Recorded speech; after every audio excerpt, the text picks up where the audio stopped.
Comentario con una orientación escatológica a las lecturas de la misa del viernes 20 de julio del 2018, viernes de la semana 15 del tiempo ordinario. Antes de pasar a la primera lectura, quisiera pedirles disculpas por no haberle advertido de que en los 3 últimos días no he hecho el comentario. Surgió un viaje inesperado, también una vez más a Garabandal, y esto pues me impidió hacer en estos días el comentario.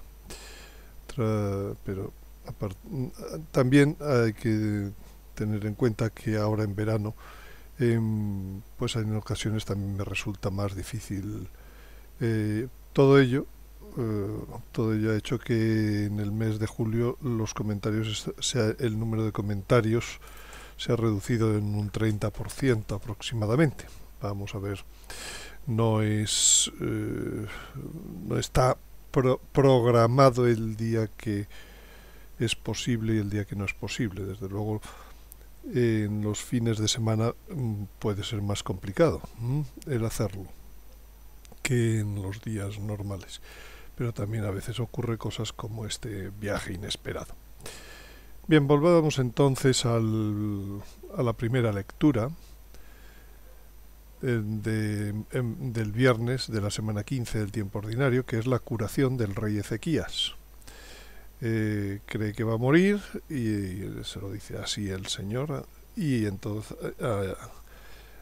por una enfermedad que a través del profeta Isaías, y Ezequías le pide por favor que continuar. Le da 15 años más y para ello le da una prueba que es que en el reloj de sol de Acaz haré que la sombra suba 10 grados que ha bajado, y desandó el sol en el reloj los 10 grados que había avanzado. Bueno, de esto he hablado en algunas otras ocasiones, pero vamos a volver a recordarlo entonces. Ezequías dijo a Isaías: ¿cuál será la señal de que Yahvé me va a curar, y dentro de 3 días subiré a la casa de Yahvé? Isaías respondió: esta será para ti de parte de Yahvé la señal de Yahvé.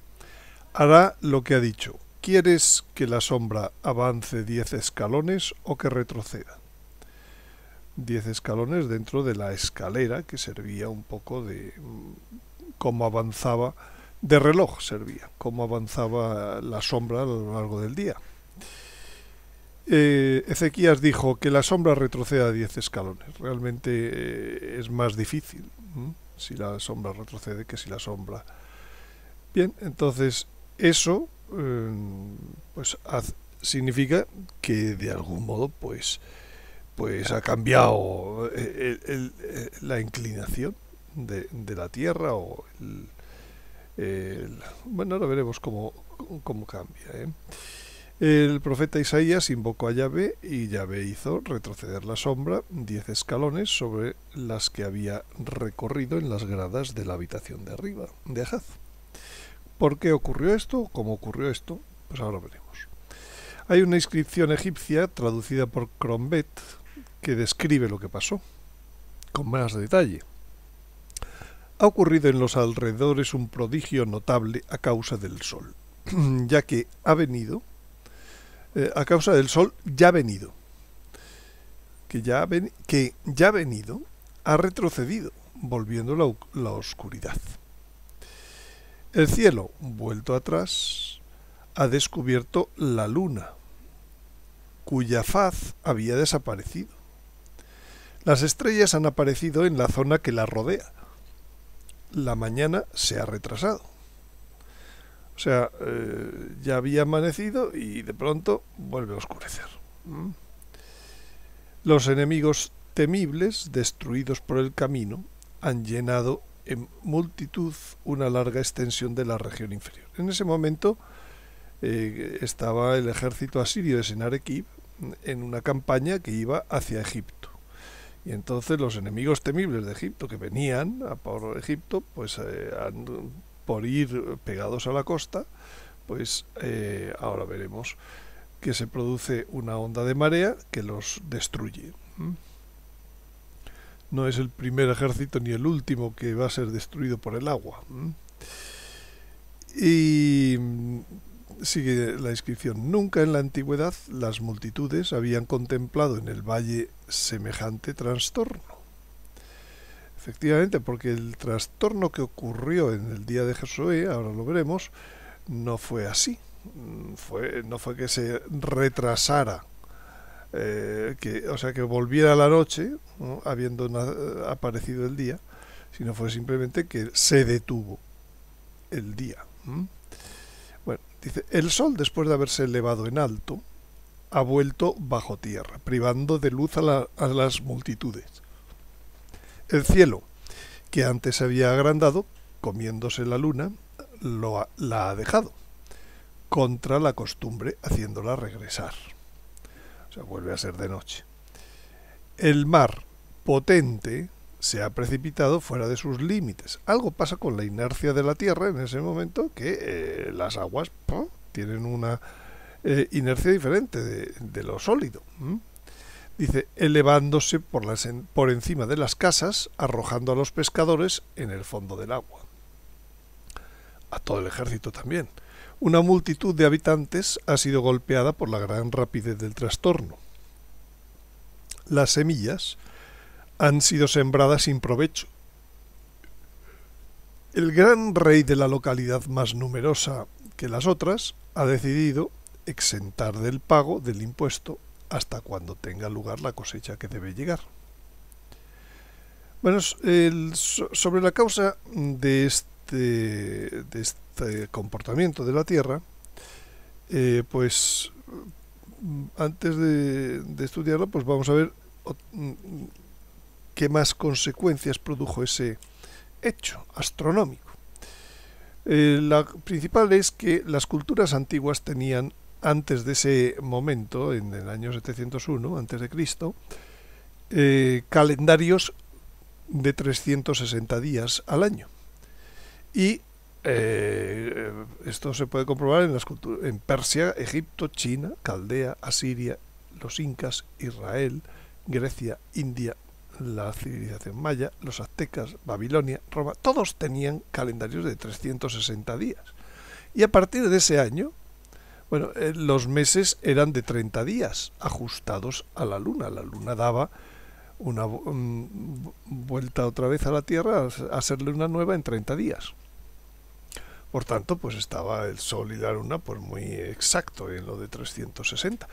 De ahí que el círculo siempre se divide en 360 grados, no en 365 grados.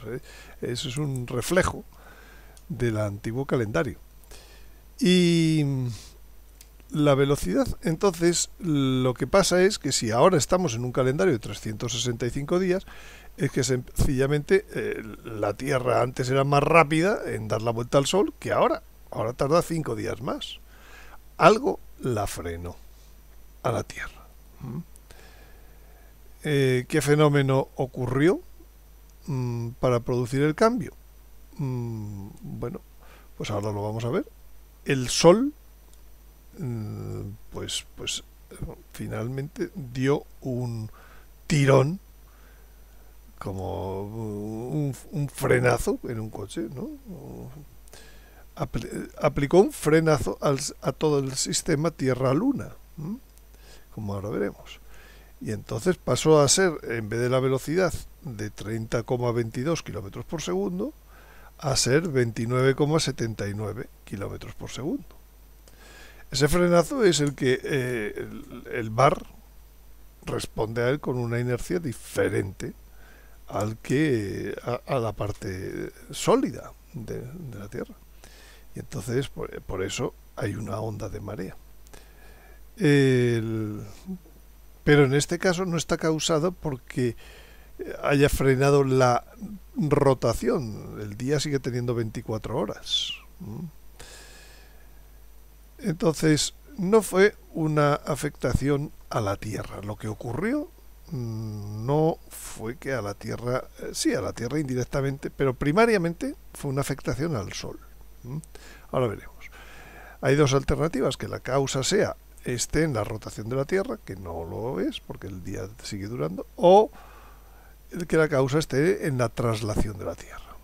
Bueno, para decidir cuál de las dos opciones es, pues basta ver que si aumentamos la velocidad de la Tierra para que la Tierra cumpla en 360 días su vuelta al Sol, en ese momento se nos ajustan los meses lunares exactamente a 30 días exactos, o lo que había. Luego el problema está en que la traslación es la causa de este tema y no la rotación. Y la traslación solo es debido al Sol, él es lo único que puede frenar la Tierra. Es como si el Sol de pronto se va fuera de su caminar en el cielo, de su órbita. Y entonces se ralentiza a los dos, tanto a la Tierra como a la Luna. Y la Luna hoy, pues tarda, tarda también, pues antes tardaba 29,9 días, ahora tarda 29,53 días. O sea, la Luna se aceleró frente a la Tierra, que se enlenteció. Bueno, el hecho es que para frenar el Sol temporalmente hace falta un objeto externo al Sol de gran masa. Lo cual lo que nos viene a decir es que no es tan infrecuente que en el sistema solar entren objetos de gran masa. Porque esto ocurre en el 701 antes de Cristo. Pero en fin, algo más ya en su momento vimos pues con el diluvio y antediluvianos, etcétera, de distinto tipo, pero que esta sensación de que aquí nunca pasa nada en el sistema solar pues es muy equivocada en cuanto se analiza la historia. Vamos a recordar análogamente el día largo de Josué, ya por analogía, ¿no? Entonces, el día en que el Señor, dice el libro de Josué, entregó a los amorreos a los israelitas, Josué habló al Señor y dijo en la presencia de Israel: Sol, detente en Gabaón, y tu luna en el valle de Ayalón. Y se detuvo el sol, y la luna se paró, hasta que Israel venció a sus enemigos. Ahí paró la rotación de la tierra. El sol se paró en medio del cielo y demoró el ocaso casi un día completo. Y también en esto hay referencia en muy distintas culturas. En unas culturas que no aparecía el día y en otras culturas que no llegaba la noche. Depende de los testimonios en qué zona de la tierra esté. Entonces, también Crombet tiene una traducción de un papiro egipcio de cómo se vivió aquella época. Y su traducción dice: antes de destruir a los enemigos, Josué habló a Dios, ya que Dios es bueno con sus adoradores. En el momento clave de la persecución a los amorreos, por la multitud de los retoños de Israel, y pronunció esta palabra que oyó la multitud de los vivientes y que se realizó a causa de los sacrificios de Israel. Tú, que estás suspendido en alto sobre Gabaón, no cambies de lugar, ni tú, que brillas en la noche, sobre la región inferior que rodea a Ayalón. Esto no es el papiro egipcio, esto es la traducción del hebreo del texto de Josué, el hebreo con el sistema que tiene Crombet, cuya raíz está en el copto y que he explicado ya en alguna otra ocasión. Dice: a esta enérgica palabra, pronunciada por el poderoso jefe, el que está en lo alto y la que brilla en la noche, descansaron sin avanzar y retrasaron su órbita hasta la destrucción de los enemigos. Bueno, ahora sí que esta es la inscripción egipcia de Ramsés III, traducida por Crombet. Lo anterior es la traducción de la Sagrada Escritura de acuerdo con el sistema de coger el copto como interpretación de las palabras hebreas.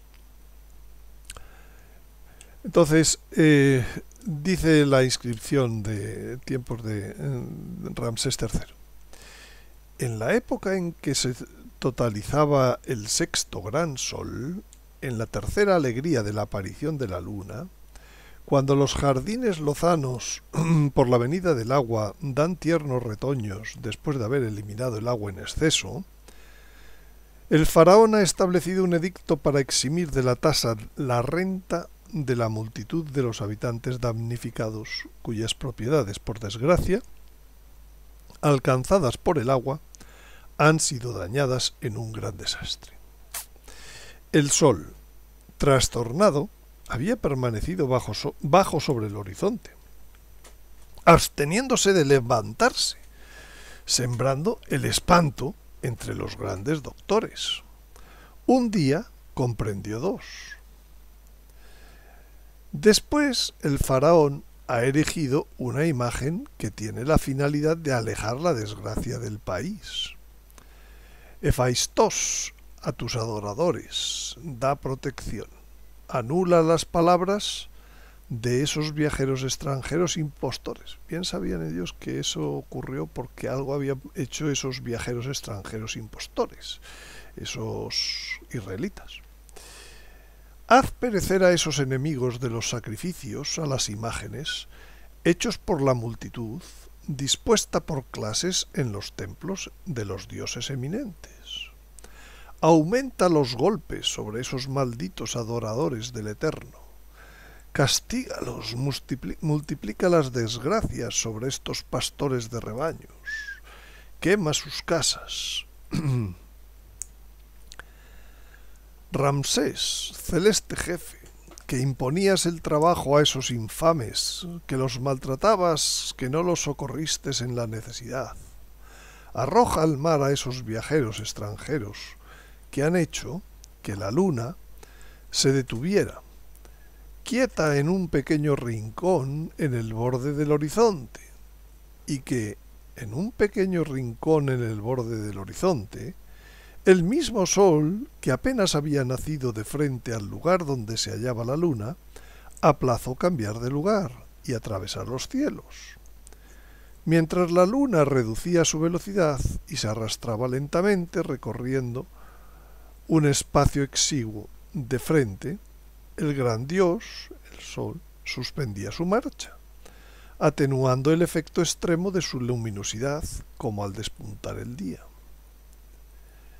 Contra las naves, tanto las que estaban en su sitio como las que habían salido de los puertos, las olas del mar reunido se han levantado en un largo muro de agua, quitando con fuerza a los pescadores que habían salido a observar la ola y tragándoselos en el agua. Además, en la gran región de los prados, una marea considerablemente aumentada se ha lanzado sobre los lugares donde pacían los rebaños. Ha arrebatado el ganado y lo han ahogado. La pérdida es de más de la mitad de los rebaños de Egipto. El resto de naves, abandonadas, se amontonan por acá y por allá, despedazados, al borde de los canales. Las áncoras, que debían mantenerlas en el agua, las han triturado en vez de protegerlas contra esa marea que ha venido. Los mares, reuniéndose sin medida, han entrado por mucho en el país. La expansión del agua ha alcanzado los muros de protección erigidos por Ramsés, el celestial jefe. El agua se ha lanzado por los dos lados de la región posterior, arrasándola, haciendo estériles los jardines, penetrando en los diques y causando aperturas. Un gran país ha sido hecho pobre y desierto.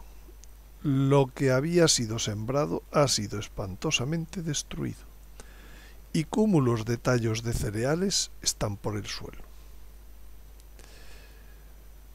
Bueno, estos fenómenos bien sea traslación, bien sea rotación, pues también ocurrieron en el diluvio. La catástrofe del diluvio, pues para recuperar el equilibrio perdido por la formación del Himalaya, como también he explicado, en su momento, según la teoría de las hidroplacas, que me parece correcta, geológicamente hablando y de todo y bíblicamente hablando, pues ocurrió que la formación del Himalaya desequilibró la rotación de la Tierra y por tanto tuvo que reequilibrarse, para lo cual pues en pocos días pues la Tierra giró pues 40 grados. Entonces, hábitats que eran tropicales fueron enviados al polo, y con ello a razón de 6 grados al día. Para que se hagan una idea, España tiene 10 grados de norte a sur. Entonces 6 grados al día es una velocidad de cambio muy fuerte. Y entonces los mamuts, que tenían en un hábitat que era tropical, pues enseguida llegaron a los polos, y por eso pues están hoy en día se encuentran mamuts congelados con vegetación en sus estómagos, etcétera, que estaban digiriendo y que estaban comiendo, que eran de plantas que no son en absoluto polares, son plantas tropicales. Entonces, con ese poder, como dice el libro de Job, con su poder hizo una brecha en el mar. Hay una dorsal submarina o una fosa submarina que marca exactamente ese desplazamiento de norte a sur de todo ese continente nuevo que se había formado. Y entonces pues se generaron pues todos esos pues unas zonas de tundras, más que de tundras, de bosques sumergidos también, poco sumergidos, en el polo, bosques tropicales, ¿no? Bien, y no solo ha ocurrido estas situaciones, sino que va a ocurrir. En el sexto sello del Apocalipsis hay 3 fases del fenómeno natural. La primera es un gran terremoto y un eclipse, y la luna no es un eclipse normal, sino que es un eclipse de sol a la vez que uno de luna, lo cual es un comportamiento imposible sin un astro añadido. Luego las estrellas del cielo cayeron sobre la tierra, como se desprenden los higos verdes de la higuera agitada por el vendaval, y por último el cielo se replegó, lo mismo que se enrolla un libro sobre y todos los montes y las islas fueron desplazados de su sitio. De nuevo hay una inclinación, un vuelco, yo diría, más que inclinación en este caso, de los polos geográficos. No significa que las 3 pasen en 24 horas, pero pueden ser pues, 72, 96 horas. Por tanto, este es el fenómeno posible. De nuevo un astro dentro del sistema solar, bien sea un astro que viene de fuera, bien sea un astro que ya está, de acuerdo con lo que dice la doctora Albers, con los núcleos estelares que han invadido el sistema solar en los últimos años, y que pues se acerque a la Tierra y que con su masa pues provoque que el vuelco de los polos, al fin y al cabo, provoque un momento determinado eclipse, en otro momento subsiguiente pues pasemos por su cola y por último el tirón gravitacional vuelque los polos. Y entonces esto producirá pues una nueva onda de marea, como la de Ezequías, como la de Josué. Por último, una breve referencia para hablar del entorno temporal, todo esto lo que llamamos aviso, ¿no?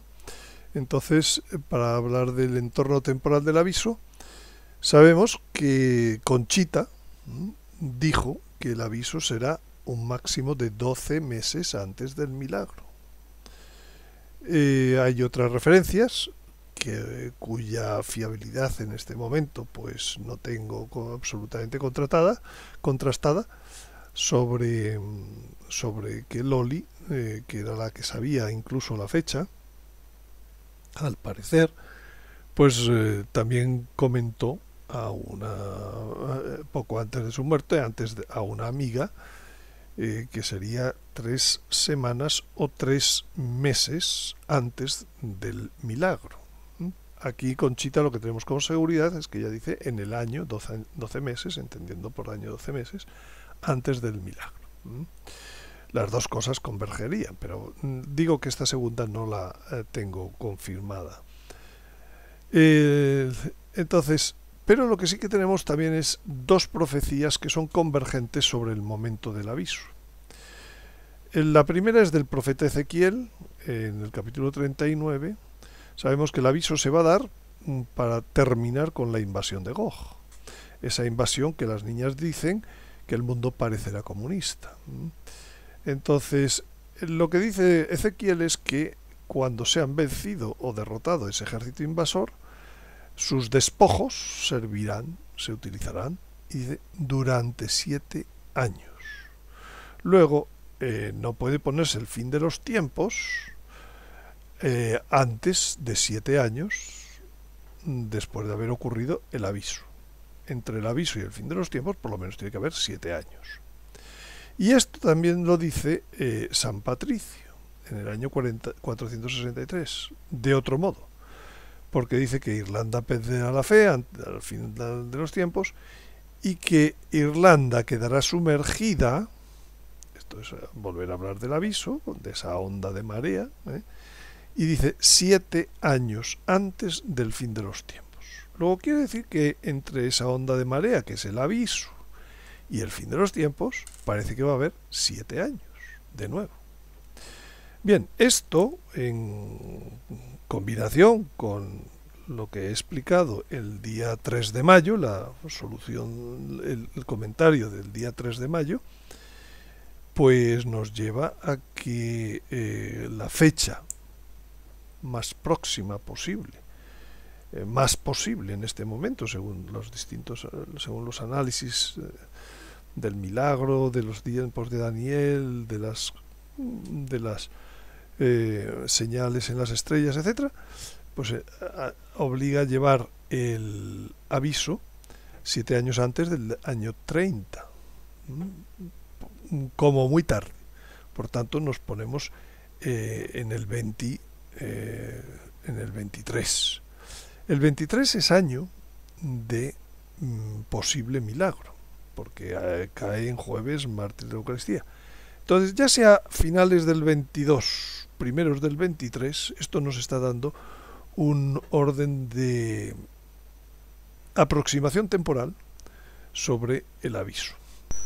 Recuerden que pueden ver diariamente estos comentarios con orientación escatológica a las lecturas de la misa y otros vídeos actualizados sobre escatología social y últimos tiempos en el canal de suscripción Vimeo de Antonio Yagüe, en la dirección http://vimeo.com/ondemand/hipótesis. Nada más, muchas gracias y les espero en el próximo comentario.